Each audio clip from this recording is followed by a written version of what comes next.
shan dabeecadood oo ka mid ah dabeecadaha ay leeyihiin dadka psychology-ga. Dadka psychology-ga barta dabeecadaha ay leeyihiin waxaa ka mid ah number 1 aad ayay wax ugu fiirsadaan.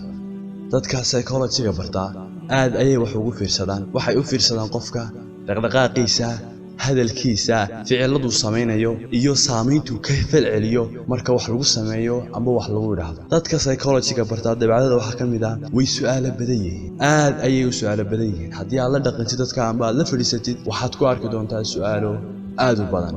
su'aalaha waxaa ka mid ah ku weydiin karaan waa maxay sababta adigu halkan u fadhido. su'aalaha ku weydiinayaan waxa ugu yar ee qof la weydiiyo waxa ku oranayaan waa maxay sababta adigu imika aad u socotaa. su'aalo aad iyo aad u fara badan ayay ku weydiinayaan. dadka psychology-ga barta sidoo kale waxay leeyihiin dabeecadaha in cid walba la dhaqmi karaan maadaama ay leeyihiin cilmiga iyo farsamadii habka dabeecadda ibni'aadamka iyo maskaxdu u shaqeyso. waxay la dhaqmi karaan dad aad u kala dabeecado duwan waxaana taa u saamaxa cilmiga ay barteen. sidoo kale dadka psychology-ga barta amba cilmiga si fudud ayay ku qanan karaan xagga doodaha tahay maadaama ay leeyihiin oo og yihiin habkaad qofkan ibni'aadanka dabeecadiisu tahay. wuxuu eegi karaa qofkan waxyaabaha uu aaminsan yahay amba uu focuska saaro halkaas uu soo wareegi karayo. hadaad dood la geysid waxa laga yaabaa amba aad wax weydiisid amba wax ku dhigayaan inay aad si fudud kugu qancin karayaan. taasay u saamaxaysa waxaanay barteen.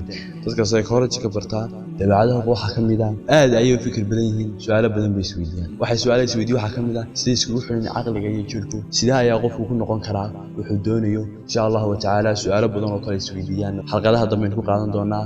aad iyo aad baad mahadsantihiin. assalaamu calaykum wa rahmatullahi wa barakatuh.